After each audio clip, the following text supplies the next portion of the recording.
Now for the lower shock bushes, these ones tend to be the ones that probably fail most frequently on a Defender, particularly this TD5 Puma style that sit in cups on the axle bracket. These tend to fail quite frequently. These ones are only about a year old. I think they're designed to brace the axle against the bracket by sitting in the cups, but they still do get the problem of the end of the shock absorber pin wearing an oval hole in the bracket on the axle. So maybe it doesn't work as effectively as it should. But what you do get is that these can be a bit of a pain to fit in. Sometimes they go in and they're quite loose.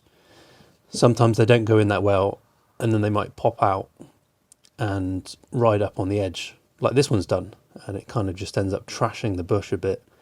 They're not great. As I say, these have only been in for about a year. I don't think they were genuine ones. I thought I was going to replace these with genuine ones because that's generally my idea. There's an article linked up here I wrote about whether you should go Polybushes or OEM. And I do get asked about why I don't fit more Polybushes. I think they're easier to fit, but I would always go for OEM where I could. Except where, in this example, they're just not up to the standard. I don't think. They just seem to be wearing out very frequently on a yearly or 2 yearly basis. So what I've gone and done is I've gone to the dark side. Now, I wouldn't ordinarily buy Britpart because they're just crap, and I've had so many problems over the years that I've got a general rule: I don't buy Britpart. However, I'm just going to give these a go as a replacement for the standard bushes and see if they're any bit better. I mean, a good quality set of these will cost about 30 quid. These are under a tenner, so I'm going to trial these for a bit. If they last longer than a year, then I would say they're better than the originals. Dimensionally, a little bit bigger, perhaps, and flexibility-wise, yeah, less flexible. That's the idea with Polybushes. I hope they're more hard-wearing. They are a bit squidgy.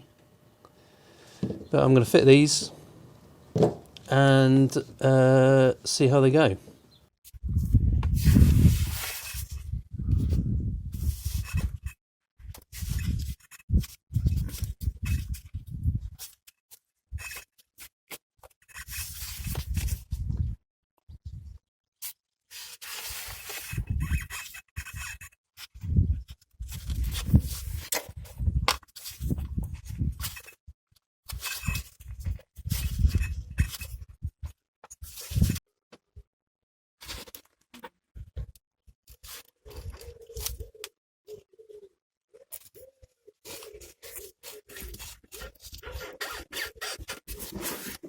So now if we cut forward 18 months and 5,000 road miles, we can see the bushes in their present condition. They are not popping out, they are staying where they're supposed to be, and that's an upgrade as far as I'm concerned. They are roundly trouncing their OEM cousins, and that for me is a win. And also when I fitted them straight away, I could notice the difference. The shock absorbers actually felt like they were tempering the rebound, whereas before you were getting quite a bit of a slap in the back when you were unladen. So on the whole, I think these have done rather well. Anyway, let me know in the comments what other kinds of bushes you've used in this application, whether they're Super Pro or Polybush genuine ones, and let me know what you think. Anyway, thanks for watching. Bye for now.